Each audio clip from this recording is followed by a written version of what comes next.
Hello, bridge builders! I'm here with some exciting news. The first volume of interviews is now available on Amazon.com. The link can be found at eatlunchandboardgame.com. I promise that all proceeds from sales of this book will go right back into this podcast and channel. Whether that is new and better audio equipment for the podcast or video equipment for the YouTube channel, or even more games to review, the money will not be wasted. Click over to Amazon and get your copy of Eat Lunch and Board Game, the first course today. And thank you for supporting the show.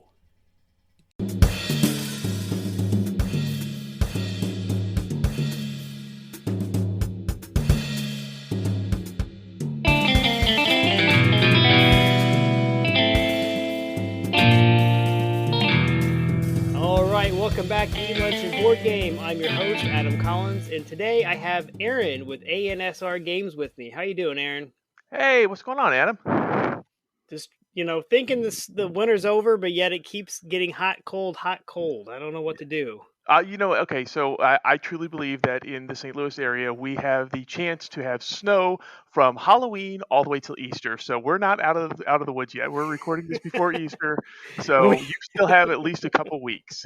And then we'll have a reprieve for a few months, and then we're back in the snow area again. It could absolutely happen. Just give it a week. I mean, that's St. Louis weather for you. So, Aaron, what do you do for the gaming community? So I don't know if I do as much for the gaming community as I just do stuff and I enjoy doing it. So a long time ago, my wife and I, we created our own publishing companies so we can make games and publish stuff that we made. And then that led to doing a Kickstarter, and that led to doing something called a locally crafted games fair and hanging out with a bunch of designers in the St. Louis area. And it's just it's a fun hobby thing that my whole family does. It's my wife Stephanie, myself, and our son Henry. Right, and now that's where I met you, was at one of the locally crafted game fairs. Yes. Between that and the design meetups that we were having. Remember when we used to do that?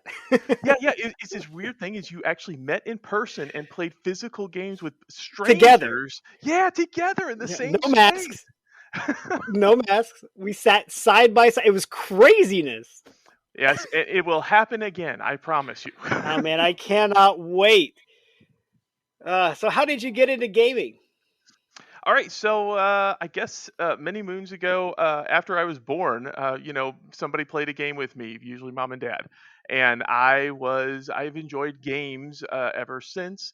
I think for the geekery gaming, it's definitely probably in 7th grade is when it hit.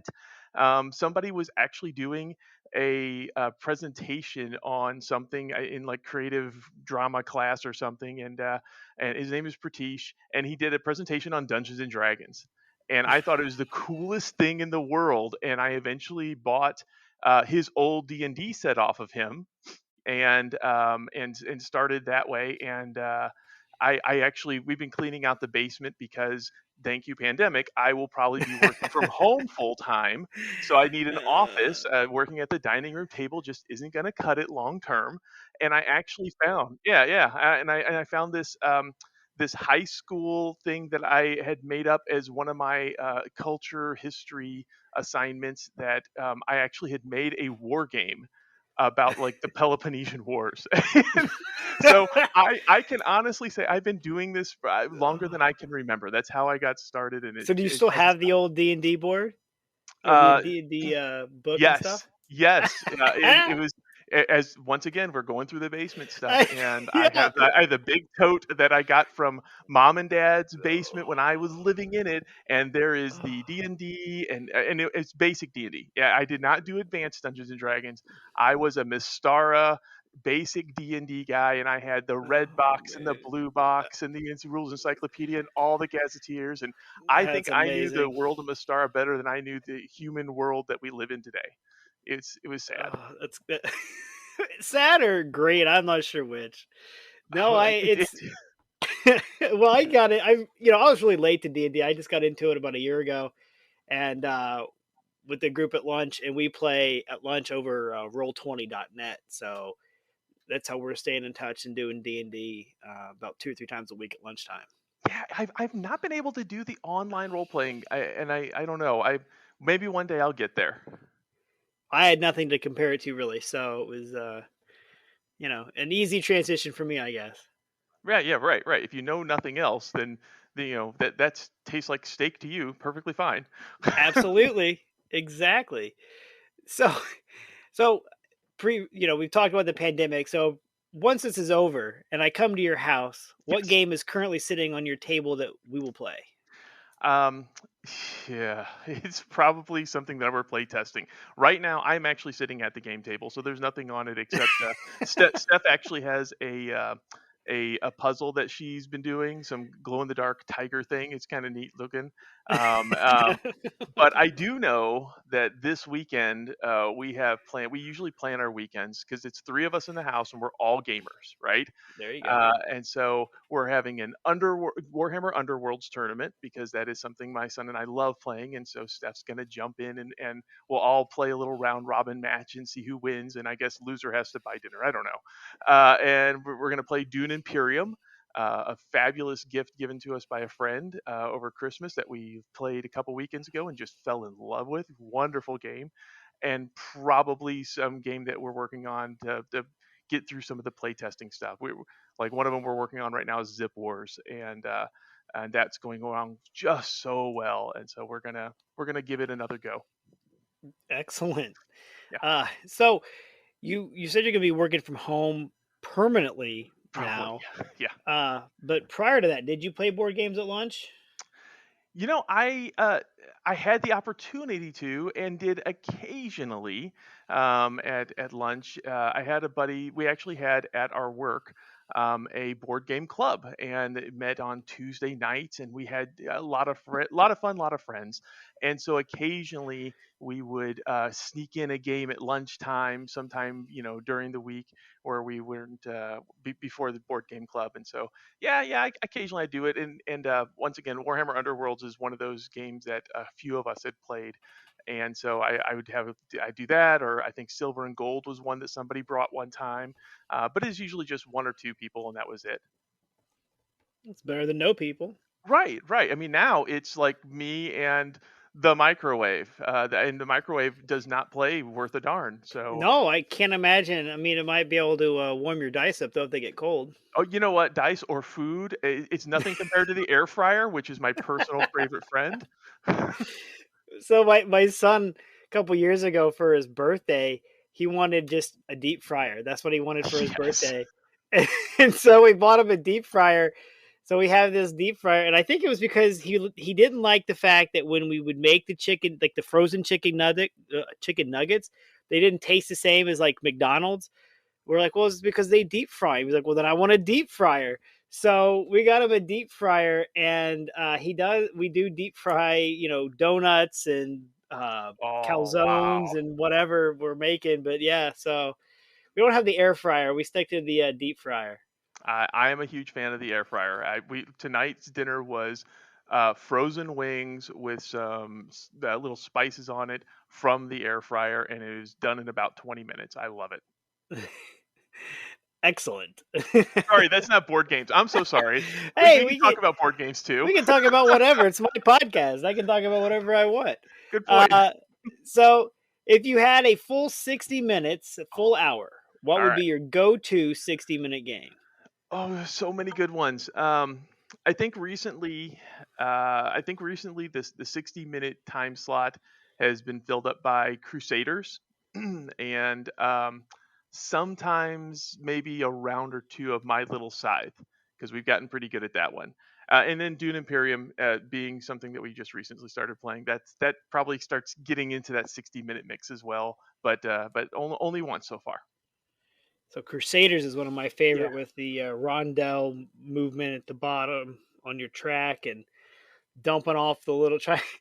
Trying to Oh figure out yes. which way to go, and then I think what's the most frustrating thing. I love that game. I absolutely love it. I love the point salad, how it all comes together at the end. But man, it is always frustrating because you always miscount. or at least Yes. I do. And Yes, it's like, and every superpower that they have, every special ability that you can have makes you either count backwards, skip a few, skip 1, skip 2, drop 3. Oh, I absolutely agree. And that is one of the fun things of it. That's it, the part that I do and you, enjoy about it. yeah, and you finally think you're like, yes, I can totally do this, and then you're off one, No, yeah. and you're Yep. like, oh, I can finally do. Oh, I can't do it. I thought I had 6. I needed 7. This is stupid. Yeah. Yeah, that's me playing every game. Like, Yes. oh man, I messed it up again. But that one, I actually played that one at Geekway a couple years ago and Yeah, won us that one. too. Yeah. Yeah, I won that as the play and win, and man, it my office loves it. It's a great game. It's perfect for that 60-minute mark. Yes, and we actually got our copy from my buddy Jeff. Hi, Jeff, if you're listening. Um, the he actually bought the fancy version, and so he had the regular version, and he said, "Look, I'll sell you the regular version cheap if you guys want it, because I'm getting the fancy version." And man, best quote unquote hand me down, second hand purchase we've ever made. I didn't know there was a fancy version. I'm to look Oh, into there's a that. fancy version, and let me tell you, I have thought about it as a anniversary gift, because my wife is the one who loves that game probably even more than I do. She's Oh a man, and by the way, she wins a lot. Steph wins a lot of games in our house. that happens. Yeah, well, I would love to say it's by accident, but no, she's just generally that good, Yeah, or well, we're that terrible. I think it's, I love playing games. I play, I'll play anything once, and I can play almost any game you throw down in front of me, but I don't win. Yeah, exactly. Winning's optional. I track my board gaming on an app because I use my money and time wisely, and I can show you statistically I'm not great at games. I've got an app that it kind of mocks me. He's like, "Are you sure you want to play again?" Right, right. You don't have a great record with this one, so sorry. So with my little side, do you have the Yeah. expansion? Yes, yes. We got the expansion. I think the weekend that it came out. Nice. Really do like it. That's a very good expansion. So the expansion is these little airships, and I think one of the neat parts about that expansion is the fact that everybody gets to use the airship. So there's one big ship that floats around, and it acts as extra cargo that you can hold stuff in, and you can use that stuff, and everybody has access to move it around, and it's just and it adds some variable player powers as well. So based on what little people that you are, if you're the Tigers, you get a special power with the airship. So yeah, it's a really good expansion, and I'm really happy to say it fits inside the box, the Excellent. original See, box. that is absolutely, like, I think there's two. That's the man. That's almost the split is like how you pronounce Klaus Teuber's game. Which, by the way, how do you pronounce that? Is it's the Settlers of what? Caton? No, I'm kidding. Yeah, I'm kidding. I we usually say Catan. yeah. If you said Caton, I think I would just hit stop, and this interview's over. But there is like the other group, the other fight. Like, do you keep all the boxes or do you get rid of them? And I am a firm believer of let's get rid of as many of as I can. Yeah, yeah, I'm with you, and although I should say I'm with you now, and you can probably thank cleaning out the basement for some of that. Because it was really funny. So the guys from 1-800 Got Junk, which by the way, great service, came to my house to take away stuff from the basement. And I literally had all these boxes from Ascension Deck Building Game, which is one of our favorite games. We have every single version of that in our house. And the guys looked at me and they went, "Dude, you throwing away those boxes? What are you doing?" I said, "No, it's okay, it's okay. They're in deck protector boxes." I had to show them that the Ascension games were protected in deck protector boxes upstairs before they would throw those boxes away from me because they were truly worried. By the way, you can pay them off if they're geeks in Magic cards that you may or may not necessarily want as a tip. Just That's good to know. it was wonderful. It was wonderful. I'm like, you are my people. I love you. So I started getting rid of mine when I love Carcassonne. Oh yeah. It's top 5 easy. Yes. I could play Carcassonne any version. except Catapult. We won't talk about Catapult. Um, and my wife, she was like, you're running out of space. I'm like, no. And then I'm like, you know what? I have the big box. There's no reason to have all these small boxes. So I ripped out the insert and built my own insert out of foam core. Yes. And then I just, threw away all the boxes. And when you throw away like 15 small boxes, man, you get a lot of space back. Yes, yes, you do. And you know what? I think something I found, and Carcassonne is actually one of them. I own the base game of Carcassonne. I don't own any of the expansions. And what I have found, especially because Carcassonne's a game I will share and show people, is the expansions for many games that I do have, they rarely come out because I just want to play that base game most of the time. I mean, there's some exceptions to that, but Carcassonne's easily one of the ones I'm like, I don't know that I need the expansions, but if I did, I would have to throw away all those boxes because, Yeah. and I have to somehow separate them. I do know that, but I'm with you. Carcassonne, easily one of the best games, one of the top Oh, five in the man. house. Oh, definitely. And I know when we played at the office, it's like, okay, what what expansions are we throwing in the bag today? Because I got this big bag that we just dump Oh all the yeah, tiles in and just shake it up, and then we're like, okay, we're gonna dump it, and we like write them on the board because we play in a big old conference room. We'll write them up on the whiteboard so that everybody's aware yes, of what ones are in the bag, so nobody's surprised. Because you never, you could be working a strategy, and all of a sudden a tower piece comes out, and you're all mad because I start stealing your meeple. right, right, yes, yes, yes. But it is funny though, the people that just won't get rid of boxes. And another game I love is Castle Panic, and I have the insert for that, and I was able to get rid of all three of the boxes for all the expansions, and I have all the promos and stuff, and it all fits in the one box, the one base I game was gonna box. ask that. Yeah, so it really does fit in the one. Okay, good. Yeah. Oh, And so when we designed the expansion to fences, we designed the box for the ranch to actually be bigger and hold the base game inside the expansion box. so you kind of went the other way around So with your yeah, expansion. we flipped it on its head. So our expansion box is actually big enough to put the base game box in, and then I designed a foam core insert to put next to it. So all the tiles for the game sit next to the box, and you can put all the pieces, all the cards, the tokens, and everything in the Oh, original box next to it, and it all fits nicely into the expansion box. that's really cool. Which reminds me, I need to hit you up for. I need to buy another copy of Fences. After Steph and I got to play that, we first off it has that Carcassonne vibe, so kudos. But it is very it has different, and it actually feels like a puzzle. I mentioned that she has Mm-hmm.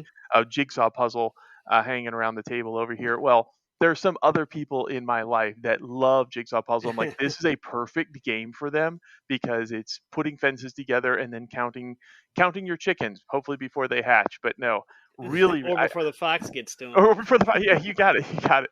So 30 minutes. You got Oh, a right, lunch right, half hour. Yeah. Get back on topic. right, Back right, on right. topic. That's the yes. Okay, so 30-minute game. Let me think here. I'm trying to think what we played the last week. Majesty, which is Oh yeah. okay. So you know it. Okay, great. Z-Man Games. We have the Z-Man Mm-hmm. Games version It's like here. Majesty for the Realm or something weird. Yeah. Yes. Yes. It I just think says I'm pretty Mag. sure that I'm sure they put for the realm on it for trademark purposes because you couldn't trademark the word majesty. No, you're absolutely right. Yes. And then I just looked at the box. Yes, it says Majesty in really big letters and for the realm. Yeah. Um, Same so guy that yes. did Splendor. Oh, yeah, yeah, yes, absolutely, yes. And Yeah. actually, I don't own Splendor. I'm okay with Majesty for now. That's the So weirdest thing about Majesty though, is that the I feel like the cost of the game is all in the yes, those insane clay poker chips. yes, and they're so They, wonderful. they're so wonderful. They're so pretty, but I'm like, man, you like quadrupled the cost. This is why you and I can talk like this. We're both designers going, what were you thinking? Because like there's no way you would sit it down and be like, you know what this game needs? Something that's going to quadruple the price. Right, but unless it truly builds an experience that you couldn't replicate with just tokens and chits and red gems and purple gems and things like that. I mean, I have to say that is. part of the reason I do like it is that tactile nature, and board games have a tactile nature to them. No, they certainly Um, do. and something like another one that we play, 1828. It's a nice two-player game. Steph and I will break it out occasionally. It has card stock uh, chits that you're pulling out of a bag. Part of me wishes, man, it'd be great if those were a little bit more heavyweight, but it doesn't detract from the game as much. However, if it did, if they were a little bit thicker, man, that'd be kind of a cooler experience, and something I might be willing to pay for. It's all about the costs. So I remember running across this game. I won't mention it by name, but I ran I ran across this game at the game shop, Yes. and it came in literally a 5x5 square box that was All right. maybe an inch and a half deep, Mm-hmm. and it had a price tag of like 50 or $60, Yes. and it was a very physically heavy game. And they had a demo copy of this game, so I opened it up and looked at it. Sure. This game was blinged out to the max. And I'm sitting there thinking to myself, this game could be $20 if you got rid of all this bling, and you could probably actually sell this game. Because it's $60 and nobody's going to go in and pay $60 for a brick. Very Right. small 5x5 brick. It had like a metal disc that was probably, I would say, 2.5 inches in diameter. Mm-hmm. All the money was wooden engraved discs. The mat was a neoprene rolled up mat, Oh. and all the cards were like really nice, linen finish, all that jazz. Yep. And the rule book was like extremely thick. I never did make it through the rule book on that game, and I'm like, I was like, man, I just cannot imagine spending $60 on this game. It's way overproduced. Yeah, there is kind of this expected price point, right? To where you say, okay, if I'm spending this much money, I expect to get this much game in some way, shape, or form. And I don't know. It's a weird line to draw. It's a weird diagram to try to figure out where that is, but Yeah. you know it when you see it. I'm sure there's some really weird calculus term or formula that we can ask some really smart mathematician to graph for us, but Right, plot out right. for us. But yeah, you're totally right though. I mean, like I just picked up a game. I'd never played it before. I read about it. Thought, man, this game sounds like blast. It was $12. I picked it up. I'm like $12. I had it ordered in, and I go to pick it up, and it's a deck of cards. And I'm like, I just paid $12 for a deck of cards. Now I love Right. the game. It's fantastic. It's totally worth $12. But I'm like, I was kind of mad at myself. I'm like, I paid $12 for like a deck of cards. But you know what? The same people right now are looking at Pokemon prices for some reason. I mean, I just looked at like a Pokemon trainer kit online at because we both go to Miniature Market occasionally, so I check out their website occasionally and see what's going on so that I know exactly how much money I'm going to lose the next time I leave my house and go up there. It's And whatever's in your pocket plus more. That's right. That's right. That's why they have this piece of plastic that's hooked up to their credit card machine automatically. Yeah. Um, the magnetic strip is to draw the credit card there, really. So, $145 for, Holy let's cow. face it, a small box with, let's see, probably 120 cards, maybe. And that's just because prices are inflated for some reason, and there are people paying it. I know they are because you could see we have 5 left, we have 2 left, we are sold out. Um, and, We have and zero left. right, and yet in the same vein, right, you go and buy Star Realms for $20, and it's however many, maybe 120, 150 cards. Yeah. Yeah, so it's so weird. It's such a weird thing because you part of it's market and part of it is just expected value for what you're getting. Yeah, that's and you run into that a lot, and that's sometimes I think it's unfortunate. Sometimes I think that's just the way it is. Like I think it's Haba Games. The guy at Haba Games I was talking to, they literally whatever the price is of the game dictates what size box it goes in. Sure, I absolutely agree with that. I can totally understand that, and because when you're talking like box sizes, that is also shelf presence, which is a Yep. marketing aspect to your game. If I were to put a game out in a small deck box, I wouldn't get much shelf presence. It would sit on some kind of hook in a store, and it would easily get lost. Versus something that's, let's say, Munchkin, right? Or Right. even Ticket to Ride, depending on what type of game that you're competing up against. And those boxes are big for a reason, and some of them are enormously large for the little bout of crud that you get inside. I think I've seen pictures of Splendor with So all the that's what, yeah.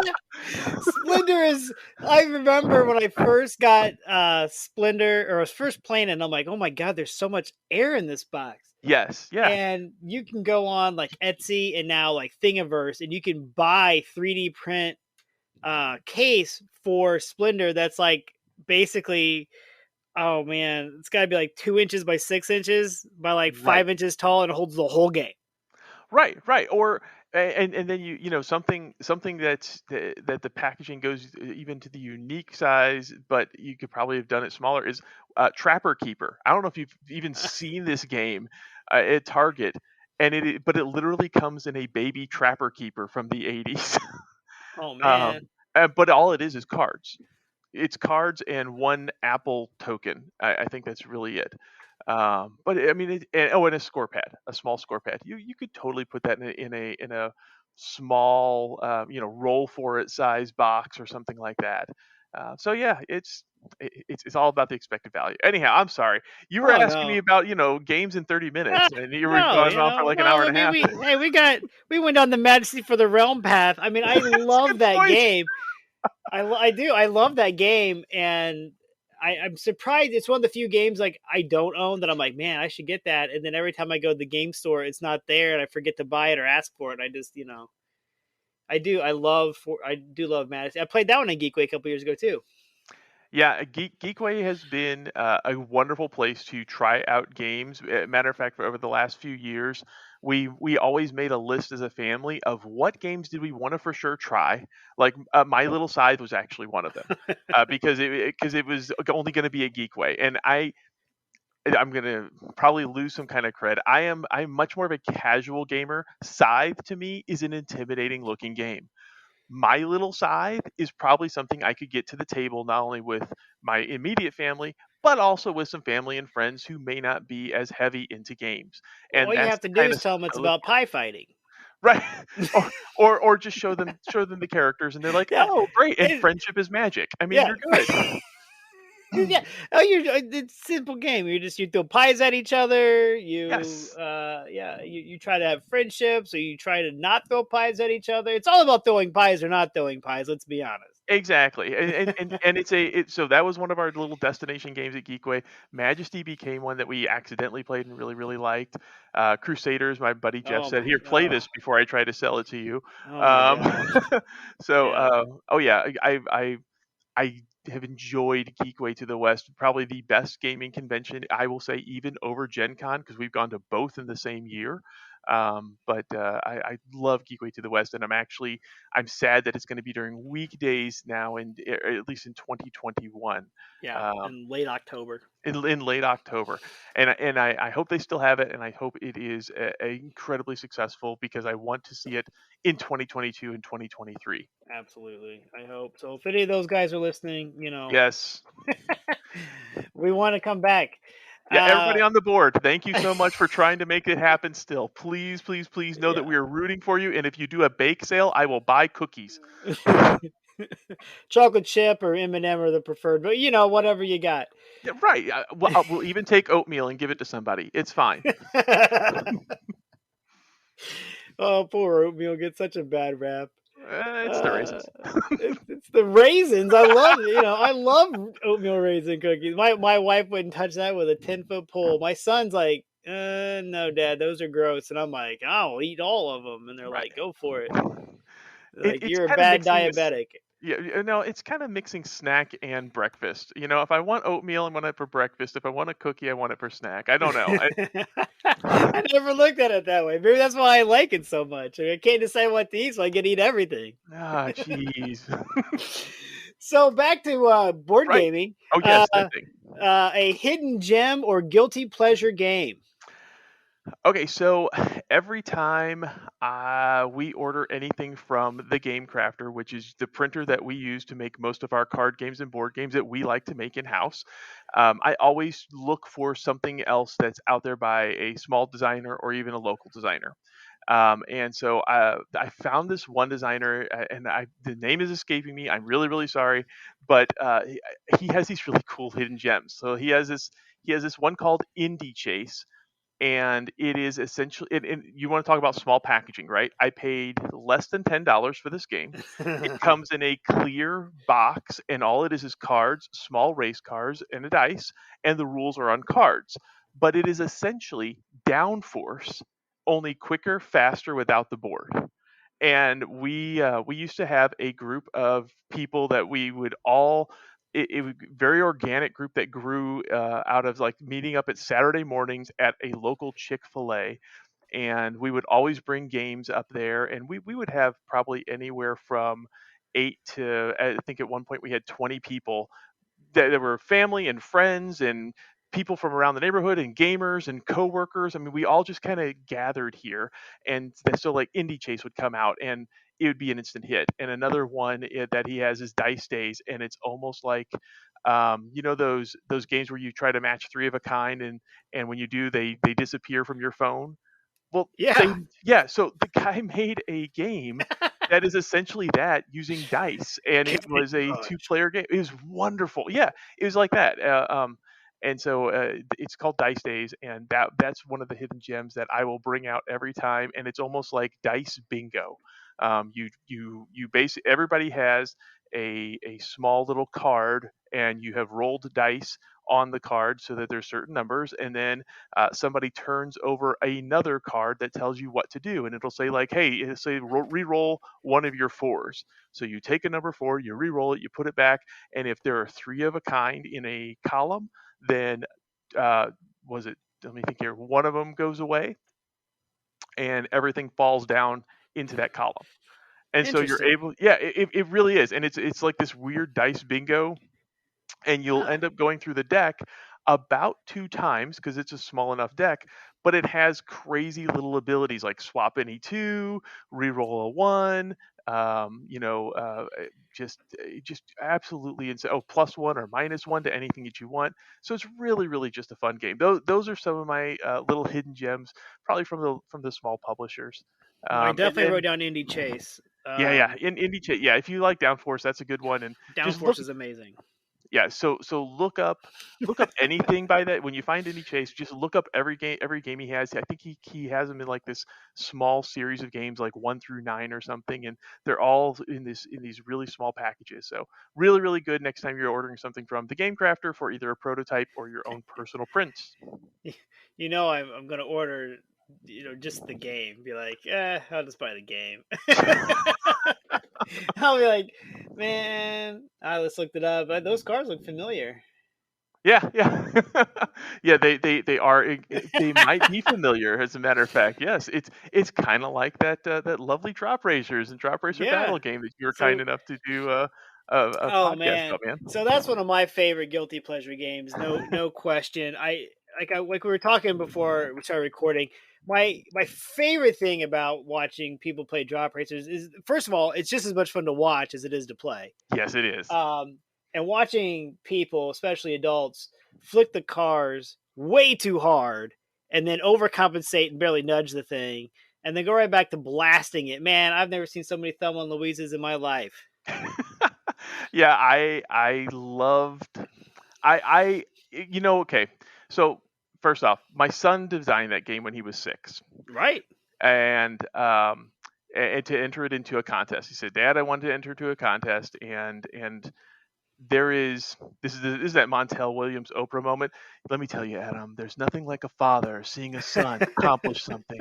Um, It was so cool to see that game come together and all the hard work. I have in a folder all this cool answer stuff, and one of the best things I have is his handwritten, because he was trying to practice writing things down on paper. um, Sure. I have his handwritten project plan that I made him write out, and all the little check marks he had to do and everything. It's And amazing. it is one of my favorite games that we have ever made as a company slash family, just because of that experience. If nothing else, if nobody ever buys another copy of it, that is something that is ingrained with us as a family. That's a thing. It's a memory that just will not go away, and I'm okay with that. That's a good memory to have. No, absolutely, and it's great. And I'm working on a game right now with my son. Yeah, We're I working up, heard. yeah, we're working on a pick up and deliver style game.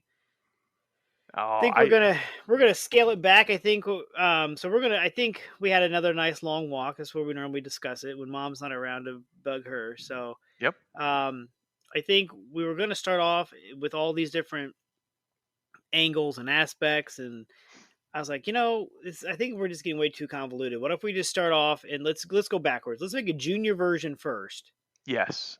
and then we'll step it up, add the stuff in, and make the regular adult version. And that's really helped us focus on just getting the gameplay down, Yes. because Yes. we Get had this idea for this huge board and all this stuff, and it's just not working. And I think it's because we tried to make the game too complicated out of the gate. And I think by slimming it way down and just making it like a junior version, it would really help. Yeah, yeah. I am a big fan of starting off small, and that's part of my natural gaming tendency, right? I like the smaller, quicker games, partially because I just want to design another one and keep moving on. Yeah, I know my faults, um, but like one of the games that we did. And we were actually selling it at that locally crafted games fair. Steph and I have been talking about maybe if we want to do um, a Kickstarter or something. I don't know, but it was Promise Reborn, and it starts off as a very basic deck builder, and then we have an expansion that makes it a cooperative game. Then we have an expansion that makes that same deck builder a combative game, and it basically just start off simple and then build out all those really cool things later on, and either they become expansions or they become just different ways to play with a couple new mechanics and tools, kind of like the Carcassonne stuff, right? Yeah. Same basic game, same basic tiles, you just throw these other little bits and pieces into it. So let's talk about Kickstarter real quick. Yeah. So backer, creator, or both? I think you're probably a both. I am a both. Yes, you did read my horoscope. I am a both, according to the Cosmo quiz I just took, and yeah, it's a fun part of the hobby I enjoy, I must say. Although I didn't always enjoy it. Oh So, yeah. 2014 we actually did a Kickstarter, and it was successful, and it's for a card game, and very very pleased with it. Absolutely loved it. We even used probably the easiest shipping method for fulfillment in the world, which was the Game Crafter. Once again, I talk about them a lot just because they're so integral to making the things that we do a reality. So we did it, and I absolutely just hated some of the logistics behind the scenes of it. I hated gathering all those addresses. I hated making sure that everything got out in time. It was just, oh man. And then shipping costs are terrible, and so the profit margin was just not great. And I'm like, you know what? I don't think I ever want to ship another physical game in Kickstarter again. Fast forward to this September. Um, Hal or Henry, my son, I call him Hal. It's his nickname. He talked me into taking one of the games that we had been working on and doing it as a Kickstarter. And so I said, because he talked me into it, I'd give him a cut of the profits, and he had to be the communications manager and answer emails every single morning before breakfast. So he took care of the parts I didn't like, which I thought was great. There you go. You Maybe he know, does deserve to get the H in the company name. But I know. He says, it's I know it's ANSR. ANSR stands for Aaron and Stephanie Richardson. And now that he's designed games and helped out with stuff, he's like, maybe we should just change it to Ash Games. Aaron, Stephanie, and Henry. I'm like, oh man. But I will say this last Kickstarter was 110% a great experience. Almost a complete reversal. And part of it is we actually did not ship out a physical product. We didn't even collect any addresses. We did a print and play war game, Mhm. and the backers actually wanted a physical version of it, so we made a physical version through GameCrafter and said, here's a link to just buy the thing at cost. You pay the GameCrafter, they're gonna package it up and ship it, and you pay the shipping to them. All I got was an email saying, congrats, you sold a game and you got zero profit because they bought it at cost. But you know what, this Kickstarter, that comparing the two, right, 2014 and this one, um, we had something like, gosh, I forget how many backers we had on the first one, but it was $1,900, and I might have made $93 on the deal. I mean, when it's all said and done. Yeah, Um, this one, we had 424 backers. that's insane. It really is for a $1 game or $5 to get everything that we were even thinking about making for it. So 424 backers and like $2,100, something in there. And yes, because it was all digital, you can imagine what the profits were. Um, Absolutely. yeah. So So yeah, after our conversation, I talked to my business partner, and yes, we're gonna complete. We're gonna. I'm not gonna say steal, do but it. we're gonna take that idea, and we've got a an 18 card game ready to go. We love it. Actually, I'm going to email you a copy so you can play test it for us. Please, I'll be happy Um, to. and we just don't have the money right now for artwork. Hmm. But your idea was fantastic, and so I think what we're going to do is run a Kickstarter, $3 to get the PMP as is, ugly Yep. artwork and graphic design, Yep. and then but have a $5 tier that if you pay $5 when we get all this money, since like you said it's all digital, we just pay Kickstarter their cut, email out the files, we're done. Then we're going to take all the profits and turn that over to an artist to actually draw the artwork for the game. And I, then for yeah. $5 backing, you will get that PNP file sent to you as well when we launch the second Kickstarter, which would be the production copy and a premium print and play. You'll already have the premium print and play and the original print and play to begin with. Very cool. Yeah. Yeah. That you absolutely steal whatever idea you want to, but because I mean, let's face it, shipping is going to be, it is a bane in Kickstarter. It is going to continue to be a thing that is a Sure. logistical nightmare. Yeah. So When we switched production companies, our game went from weighing just under 1 pound to just over 2. right, yeah, And that gap in pounds, oh my goodness. Plus we crossed a calendar year, so shipping went up because our schedule got knocked off. yep. Yeah, shipping is terrible. The other thing that so your Kickstarter video, by the way, was great for CH35S. Thank you. Oh my god, I loved it. The other thing I took away from that is the why more concept. Talk about that for a second. Yes, yeah. So Wymore was this. Okay, so this is. I'm going to credit James Ernest for this. Actually, thank you, James Ernest, for starting Cheap Ass Games and being an influential thing Oh back my in the god, '90s for me. right? Oh my god, what a genius. Oh man. So and I think it's ironic that he started Cheap Ass Games and now he goes to Kickstarter, whereas I'm sitting here going, I kind of want to be more like Cheap Ass Games. Um, Yeah. so we were actually reading his book. Was it James Ernest in Black and White? I think is what it was, or Cheap Ass in Black and White. Anyhow, it's basically a collection of all the cheap ass games in a book. And we had a digital copy, so we were able to read all the rules. And he has a little article about every single one. And after Henry and I were reading it, one of those things that you do, like, okay, I'm going to tuck you into bed, and we had just a little bit of father son time, so let's read something, read a comic book, read a book. So this is our book that we were reading because we're There's geeky. nothing wrong. Oh my god! Did you listen to my podcast with Aaron? I did. That's what happened, man. I did. Like my son right now is waiting on me to finish this recording to go read whatever game is next in the 100 best that we're in the middle of. Yes, yes. Tell him I'm sorry for keeping you. I do understand and appreciate Uh, how important that is because it does things like build why more. So yes, after we read this really cool thing from James Ernest, we're like, man, you know what? He actually did this. He had this great idea of making small games where you bring your own parts.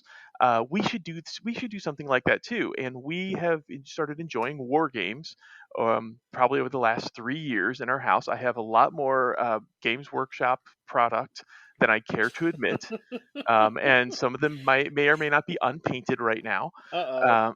I know, and it's, we kind of said, you know what, we want to make war games, but we want to make them faster and simpler because I like quick games.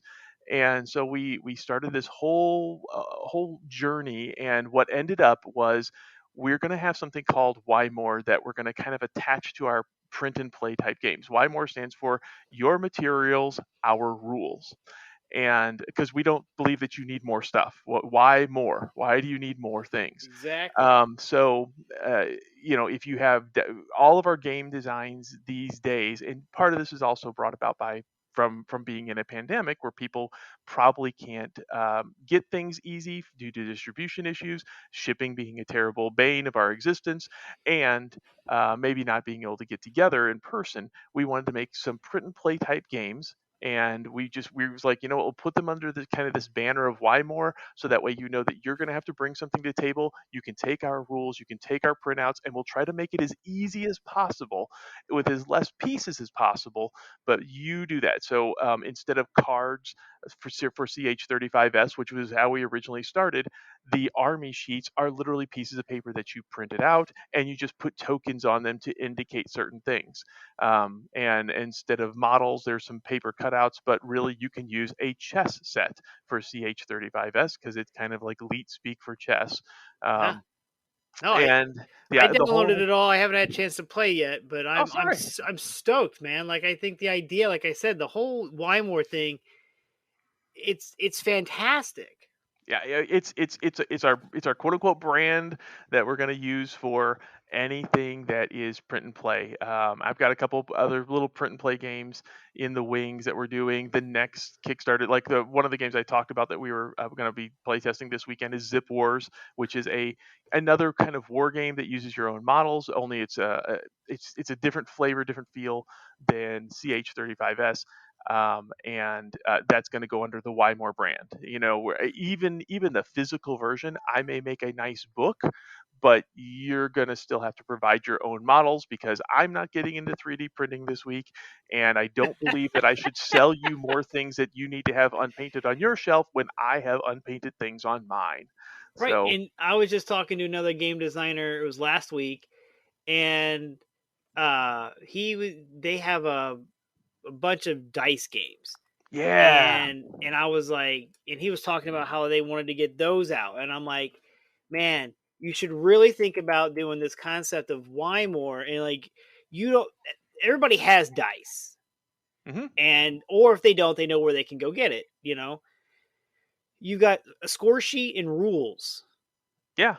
Running Kickstarter, just selling your score sheet and rules for $3, Yep. and then anybody that wants a full quote unquote production copy where they want you to mail them a pack of dice, you've got the dice, just mail them out.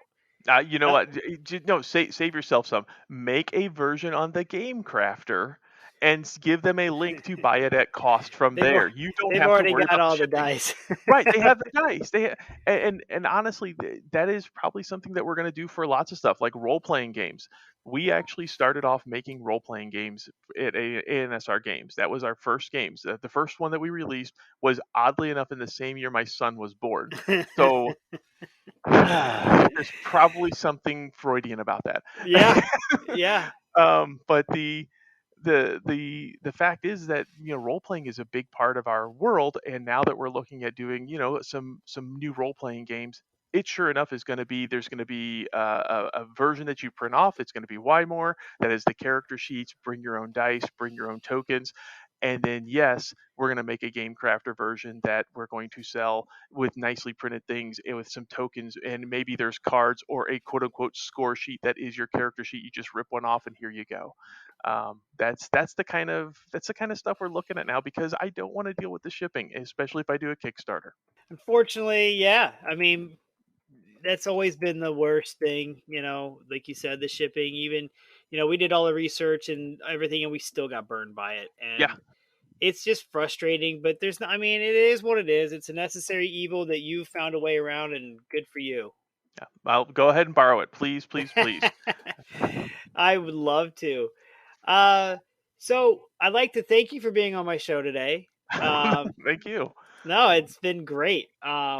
Yeah, I look forward to your next Kickstarter for sure. Like I said, I would look forward to whatever Henry's got in his brain. How old is he Yes. now? He is officially 11 years old. Oh, yeah. Yeah. What I remember most fondly about the GameCraft fair that we were at was that Henry and my son Edward, Yes. they just sat there. They were playing forever. They played Drop Razors. I don't even know how many times, but it was like hours. Yes. And every time I look over, I'm like, oh my gosh, are they? They didn't argue with each other. They didn't fight. They just sat No. there, and oh my god, they played that game nonstop for hours. And I'm like, yep, that's a game we're gonna. I already had Drop Racers, so Yep. and I. So I'm like, yeah, that's they did it. They just sat there. It was like amazing to watch them sit there and play that for just forever. Well, yeah, that's what games should do. You should be able to get lost in a game and hang out with a friend, and that's one of the reasons I love making them. It's one of the reasons I love playing them. Oh man. I do miss our Chick-fil-A family that we would hang out with and play games with. I do miss the board game club up at work. I'm terrible about playing online versions of games because I do like the personal social interaction, and I'm blessed to have a wife and son who just enjoy playing games. And I mean, my game table is in the quote unquote living room area. So that's how much it's a part of our life. So yeah, I'm with you. And Adam, thank you so much for having me on, man. I love talking with you and hanging out with you anytime. Oh man, yeah, So no kidding. As soon we'll as have we can to, get back, as soon as we get yes. back and start play testing, oh, it'll be great. Well, in the meantime, send me anything you got for print and play. I'll give it a run through, and man, thank you so much. This has been great. And by the way, great job on doing the Drop Racers podcast. You nailed those rules. So if anybody ever wants to play Drop Racers, just go listen to that thing, or Drop Racer Battles. I love Drop Racer Oh Battles too. man, It's a battles fun. is oh man, like when I was playing battles with my son and he blocks the last drop so he can Yes, just keep ramming me. I'm like, what are you doing? He's like, well, if you can't get to it, then you can't yes. then you can't win the game. And I'm like, what? So luckily he like I said, he Thelma and Louised it and I got around him. But my goodness, he just sat there.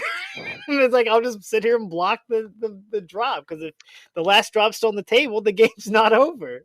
Well, you know what? It's funny. Drop Racer Battles came out of what happens when a child who makes Drop Racers starts playing Warhammer games with his parents. And so what you get is drop racers with guns, Well, and obviously. yeah, and the tactics are very much the same.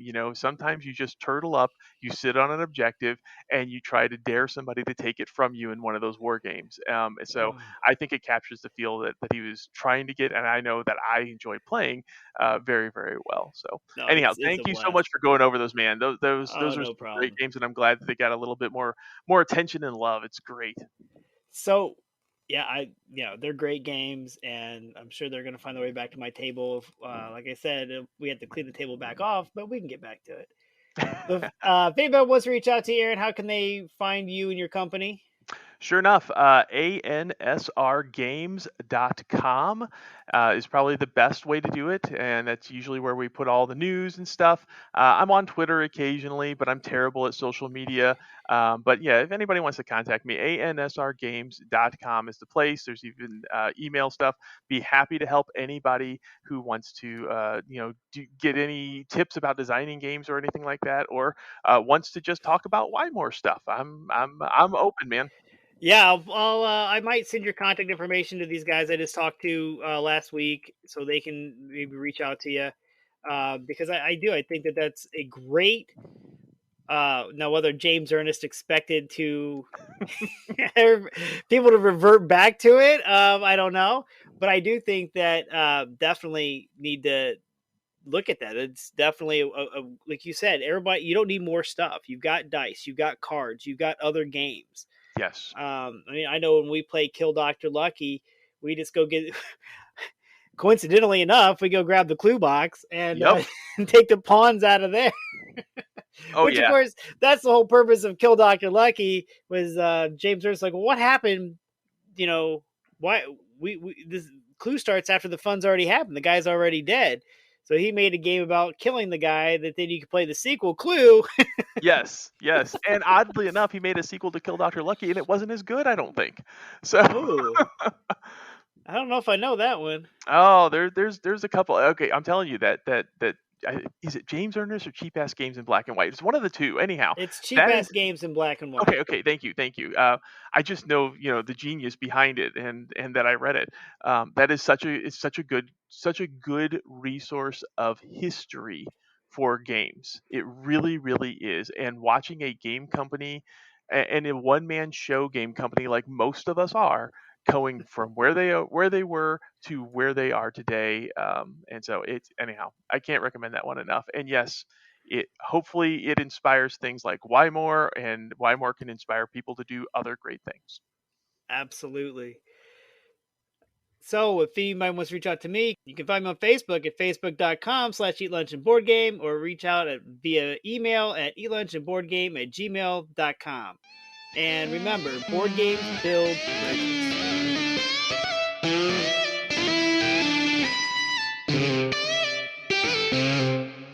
Average Joe's Gaming is a weekly podcast brought to you by us. I'm Joe. I'm Tom. We talk about all things game-related. In this hour-long podcast, you'll discover what has arrived in the game room, which Funko Pop Tom just could not resist, and maybe, if you're lucky, we might get around to talking about games. Might. Tune in weekly. You can find us on all of your favorite podcast formats. When you're gaming, why not be comfy? Go over to supportplayer.org. Click on the cards, pieces, and dice to get some merch. These t-shirts are some of the most comfortable I have ever worn. That's supportplayer.org, and there's a link on eatlunchandboardgame.com.